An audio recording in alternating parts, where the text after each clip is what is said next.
আসসালামু আলাইকুম সুপ্রিয় শিক্ষার্থীবৃন্দ, আশা করি আপনারা সকলেই অনেক ভালো আছেন। আলিফ কমার্স একাডেমি নাটোর থেকে আমি আলিফ স্যার। আজকে আমরা আবারও শিখব অ্যাকাউন্টিং ইকুয়েশন, হিসাব সমীকরণ, principal of accounting, accounting equation. অঙ্কটি এসেছে NU, national university BBA honours, finance and banking department, 2016 সালে, কোশ্চেন নাম্বার 10। দেখেন, এইটি এটি হচ্ছে যারা অ্যাকাউন্টিং ডিপার্টমেন্ট বা ফিনান্স ব্যাংকিং ডিপার্টমেন্টে ফার্স্ট ইয়ার, তাদের এই অঙ্কটি আছে অ্যাকাউন্টিং ইকুয়েশন। এবং আমি আশা করছি যারা ম্যানেজমেন্ট ডিপার্টমেন্ট অনার্স সেকেন্ড ইয়ারে উঠবেন, তাদের নতুন সিলেবাসে আশা করি অ্যাকাউন্টিংটা সেকেন্ড ইয়ারে থাকবে। আছেন, আমরা অঙ্কটি পড়ছি। বলা আছে, আমরা অঙ্কটি পড়ছি হচ্ছে লেকচার পাবলিকেশনস এর বই থেকে, পেজ নাম্বার 170, প্রবলেম নাম্বার 42। আমরা ইকুয়েশন যখন করব, ইকুয়েশন করার জন্য ইকুয়েশনের একটা সলভ করা লাগবে। এটা হচ্ছে ইকুয়েশনের বেসিক সলভ। ডেট, অ্যাসেট, অ্যাসেটের মধ্যে যে অ্যাসেটগুলো আসবে দিয়ে দিব, লাইবিলিটি প্লাস অনার্স ইকুইটি, আর এদিকে রিমার্কস। আমরা কোনো সব গুনবো না, একটা একটা করে আসবে, আমরা একটা একটা করে কি করব, লিখে দেব। অঙ্কটি পড়ি।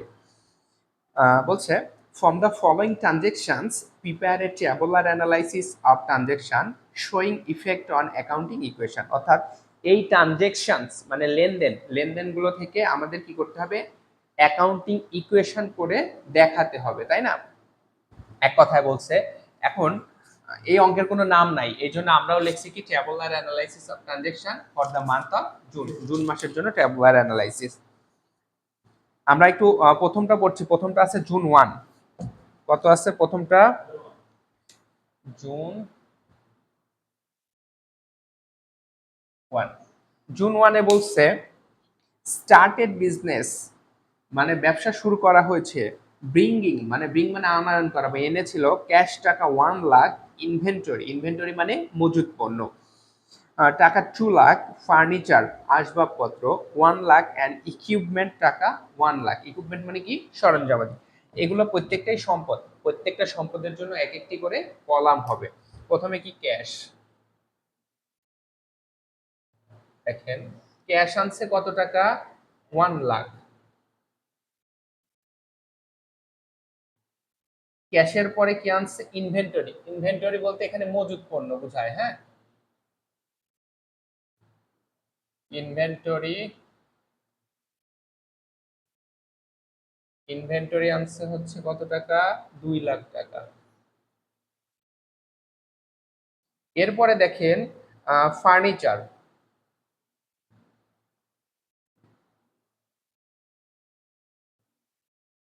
ফার্নিচার ছিল কত টাকা, 1 লাখ।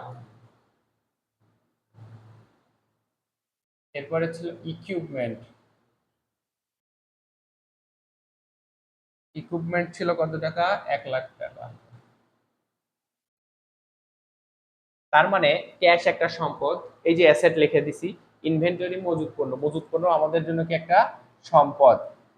ফার্নিচার আসবাবপত্র সম্পদ, ইকুইপমেন্ট মানে সরঞ্জামাদি সম্পদ। এখন আপনারা বলতে পারেন, স্যার ইকুইপমেন্টের এখানে ক্লোজ করলেন না, যখন আরেকটা পরবর্তী কলাম আসবে তখন এটা ক্লোজ করে দেব আমরা। এবার 2 লাখ, 3 লাখ, 4 লাখ, 5 লাখ, 5 লাখ টাকা মোট সম্পদ না? আমরা জানি কি, সম্পদ সমান সমান দায় যোগ মালিকানা সত্ত্ব। তাহলে এখানে আমরা একটা কলাম করে দিব, এটার নাম দেব আমরা ক্যাপিটাল। কি দিব, ক্যাপিটাল। ক্যাপিটাল মানে কি, মূলধন। এখন একটা জিনিস একটু মনোযোগ দিয়ে খেয়াল করবেন, এই ক্যাপিটালের ঘরে মোট 4টা জিনিস আসে। কয়টা জিনিস আসে? মোট 4টা জিনিস আসে। কি কি 4টা দেখেন, সিতে capital, drawing, oblique withdraw,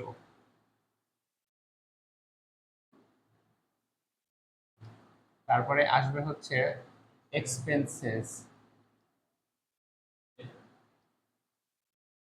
revenue oblique income, plus minus minus plus. খেয়াল করেন, অর্থাৎ এই 4টা, ক্যাপিটাল, ড্রয়িং, এক্সপেন্সেস অথবা রেভিনিউ বা ইনকাম একই। এই 4টার কোনোটা কমুক বাড়ুক, তার কারণ এখানে কি করতে হবে, লিখতে হবে। তাহলে মোট মূলধন কত, 3 লাখ, 4 লাখ, 5 লাখ টাকা। মূলধন বাড়ছে কত টাকা? এটা কি ইনভেস্টমেন্ট না? ইনভেস্টমেন্ট মানে কি, বিনিয়োগ। এখন দেখেন, এই কলামে ক্যাপিটালের ঘরে কোনো কিছু কমুক বাড়ুক তার কারণ এখানে রিমার্কসে কি করতে হবে, লিখতে হবে। আর এই ক্যাপিটালটা মূলত অনার্স ইকুইটির প্রতিনিধিত্ব করে, বাট ক্যাপিটাল দিয়ে আমরা এখানে লিখি। এরপরে কয় তারিখ আছে দেখেন তো, আবারও কি 1 তারিখ।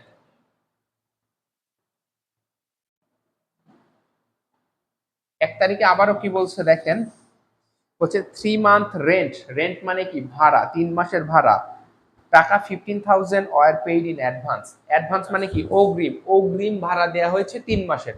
3 মাসের যদি অগ্রিম ভাড়া দিই, আমার নগদ টাকা কমবে কত, যেহেতু 15,000 টাকা দিয়েছি 15,000 কমবে। অগ্রিম ভাড়া আমার জন্য কি একটা সম্পদ, তাহলে এই অ্যাসেটের দিকে আরেকটা কলাম করব, লিখবো কি prepaid, prepaid rent, prepaid rent, prepaid rent বাড়বে কত টাকা। এখন আমি আপনাদের আবারও বলছি, এই 1 লক্ষ সোজা সোজা কিন্তু লেখা যাবে না, একটু নিচে লিখতে হবে, কারণ আমরা 15,000 কিন্তু সোজা সোজা করি নাই, লিখি নাই, খেয়াল করেন। তাহলে যোগ বিয়োগ করলে 5 লক্ষ,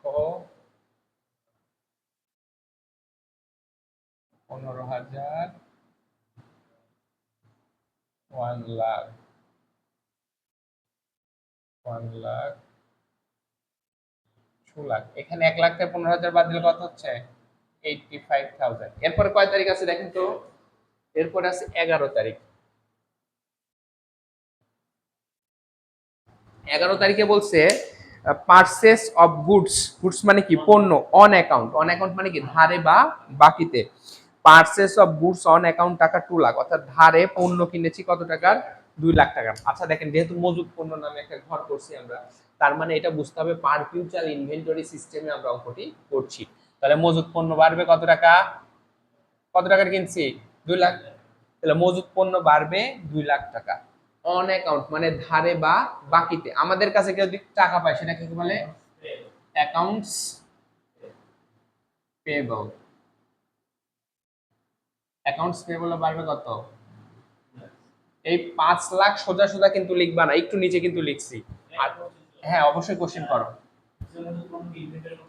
ইনভেন্টরি মানেই মজুদ পণ্য না, নরমালি পণ্য ক্রয় করলে দেখো কি হয়, যে ক্যাপিটালের এখানে কিন্তু মাইনাস হয়, ওইটা ব্যয় হিসাবে ধরা হয়। বাট পারপিউচাল ইনভেন্টরি সিস্টেমে মজুদ পণ্যটাকে সম্পদ হিসাবে ধরা হয়।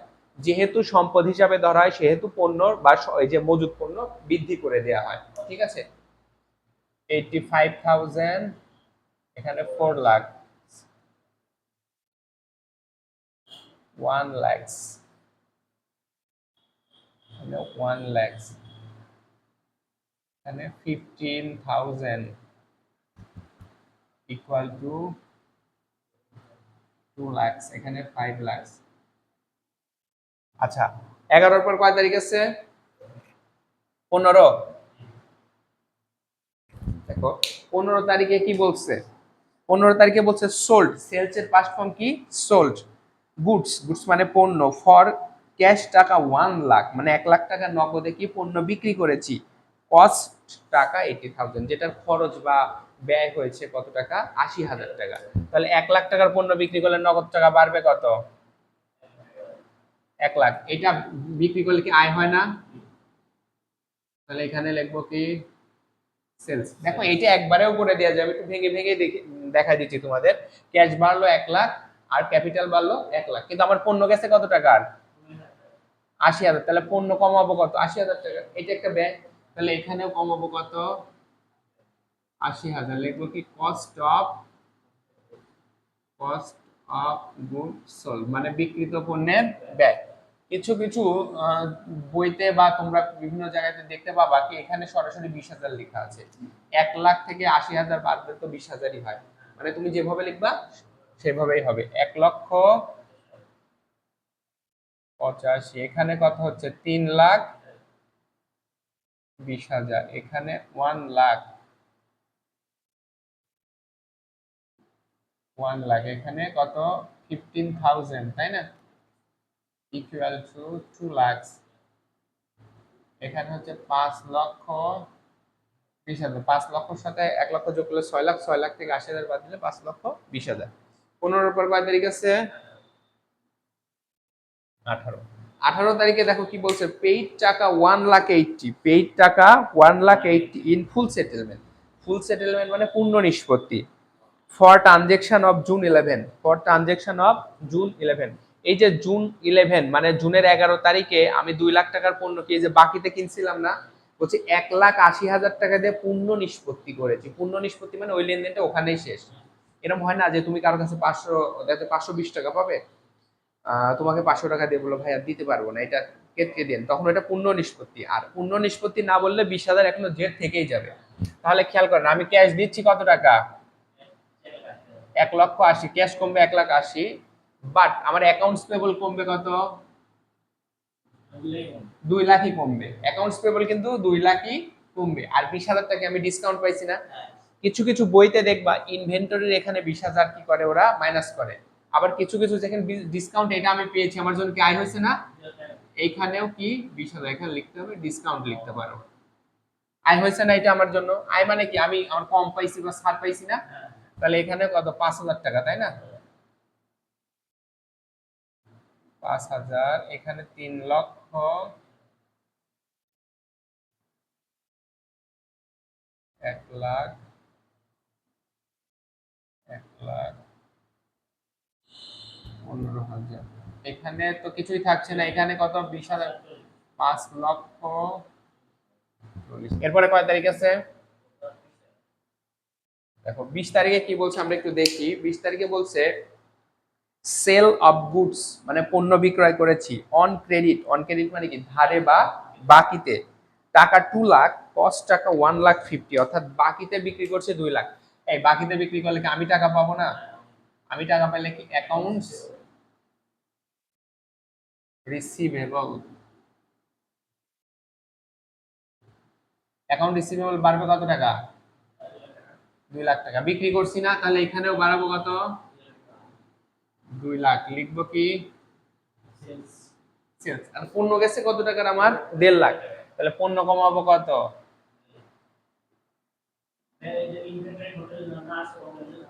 তখন না না না, ইনভেন্টরির ঘর যদি না আসে তখন এই যে পণ্য কি করলো বিক্রি, যখন আমি করতাম তখন আয় হতো ওখানে, যে এখানে সম্পদ হিসাবে ধরছি। ধরো তোমার একটা গার্মেন্টস এর দোকান আছে, তো তুমি হচ্ছে 2 লাখ টাকার পণ্য বাকিতে বিক্রি করছো, তাহলে টাকা পাবে 2 লাখ টাকা, এটা আয় হয়ে গেছে। কিন্তু তোমার গার্মেন্টস এর প্রোডাক্ট তো যাচ্ছে কত, 1.5 লাখ টাকা, তাহলে 1.5 লাখ প্রোডাক্ট থেকে মাইনাস করবা না। হ্যাঁ, তাহলে এখানেও কি করব, হ্যাঁ তাহলে এখানে লিখবো কস্ট অফ গুডস সোল্ড কে কি বলে সংক্ষেপে, C O G S, cost of goods sold. এখন দেখো সরাসরি এখানে 50,000 করা যায়, আমি কিন্তু এটা তোমাদের বলছি। আমরা যদি যোগ বিয়োগ করি কত হচ্ছে, 5,000, 3,00,000 মাইনাস 1,00,000 কত হচ্ছে 70, এখানে 1,00,000, এখানে কত 1,00,000 না, এখানে 15,000, এখানে 2,00,000,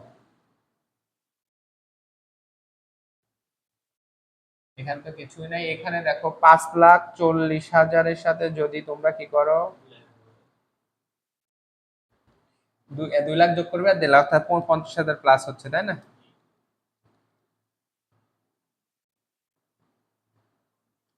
5,00,000 কত হচ্ছে, এরপরে কয় তারিখ আছে দেখো তো, 20-এর পর কত, 25 তারিখ। 25 তারিখে কি বলছে, বলছে received cash from credit sale, ওই যে বাকিতে বিক্রি করছিলাম সেখান থেকে ক্যাশ পেয়েছি, for transaction date on June 20, এই যে ট্রানজেকশন মানে লেনদেন হয়েছে যেটা জুনের 20 তারিখে, লেস 10% ডিসকাউন্ট। তাহলে টাকা পাই কত, 2 লাখ না? একটু দেখো 2 লাখের যদি আমরা 10% করি তাহলে 20,000 হবে। তাহলে 2 লাখ থেকে 20,000 বাদ দিলে টাকা পেয়েছি কত, 1,80,000। তাহলে ক্যাশ বাড়বে কত, এইটা বুঝো নাই? আবার দেখো তারপরে বলছি 2 লাখ টাকার 10% ডিসকাউন্ট মানে 20,000, 2 লাখ থেকে 20,000 বাদ দিলে টাকা পেয়েছি 1,80,000। কিন্তু অ্যাকাউন্ট রিসিভেবল পরিশোধ হয়েছে কত, মানে আমার কাছে যেটা ছিল পাইতাম 2 লাখই পরিশোধ হয়েছে, তাহলে আমার জন্য কত লস বা ক্ষতি বা ব্যয় কত, 20,000। তাহলে এখানে মাইনাস করব, তাহলে এখানে লিখবো ডিসকাউন্ট। আমি যখন পাচ্ছি তখন প্লাস করছি, এবং আমি যখন দিচ্ছি তখন কি করছি, মাইনাস করছি। এখন দেখো এখানে কত হচ্ছে, 1,00,000, 85,000, এখানে 1,70,000, এখানে 1,00,000, এখানেও 1,00,000, 15,000, এখানে তো কিছুই থাকছে না, এখানেও কিছু নেই, এখানে কত হচ্ছে 5,00,000 কত হচ্ছে। এরপরে কয় তারিখ আছে দেখো তো, কত? 30 তারিখে আমরা দেখি কি বলছে। বলছে 1 month rent is to be stated or expired বা এক্সপেন্স। 1 মাসের ভাড়া খরচ হয়েছে, এটা না বললে আমরা দিয়ে দিতাম। ওই যে অগ্রিম 3 মাসের ভাড়া দিয়েছিলাম না, 3 মাসের 15,000, একটা মাস চলে গেলে তো অটোমেটিক 1 মাসের খরচ হয়ে যাবে। তাহলে আমাদের কত? 5,000 টাকা 3 মাসের 15 হলে 1 মাসের কত হচ্ছে? এই যে দেখো 15,000 ভাগ 3, 1 মাস, তাহলে কত? 5,000। তাহলে 5,000 কি খরচ হয়ে গেল না, কমে গেল। আর অগ্রিম থেকে কমলো 5,000, এটা ব্যয় হয়েছে না। এখানেও কমাবো কত, লিখবো কি রেন্ট। রেন্ট মানে কি ভাড়া, আর এক্সপেন্সেস মানে খরচ। 1,85,000, একটু যোগ বিয়োগ করো তো তোমরা।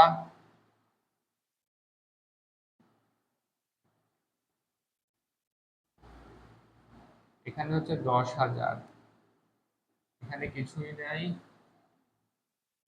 5,65,000, তাই না? তাহলে এখানে সবগুলো যোগ করলে ওই 5,65,000ই হয়। এইখানে যদি আমরা সবগুলো যোগ করি 1,85,000, 1,70,000, একটু ক্যালকুলেটর নাও। তারপরে হচ্ছে 10,000, 1,00,000, 1,00,000, ওই 5,65,000 হচ্ছে, তাই না? 5,65,000। তাহলে দেখো আমরা কি জানি, সম্পদ সমান সমান দায় যোগ মালিকানা শর্ত না, টোটাল সম্পদ ইকুয়াল টু টোটাল দায় যোগ মালিকানা শর্ত। এখন একটা কথা, তুমি বলতে পারো যে স্যার এই জায়গাটা অনেকটা ফাঁকা আছে, ভাই এখানে তো আমি ক্লোজ করে দেই, তার মানে টোটালি অ্যাকাউন্ট রিসিভেবল। এখানেও ক্লোজ করিনি, টোটালটাই কি অ্যাকাউন্টস পেবল। তবে একটা কথা কি, ক্যাশের পর অ্যাকাউন্ট রিসিভেবলটা দেওয়া উত্তম বা বেশি ভালো হয়। এখন তুমি তো সিরিয়ালি করছো, তোমার মন চাইলে ক্যাশের পর অ্যাকাউন্ট রিসিভেবলটা দিয়ে দিও, তার মানে দুই দিকে মিলে গেছে। তো সুপ্রিয় শিক্ষার্থীবৃন্দ, আপনারা এতক্ষণ যারা ছিলেন আমাদের সঙ্গে, সকলকে জানাই আলিফ কমার্স একাডেমি নাটোরের পক্ষ থেকে আবারও আন্তরিক শুভেচ্ছা এবং অভিনন্দন। ধন্যবাদ সকলকে।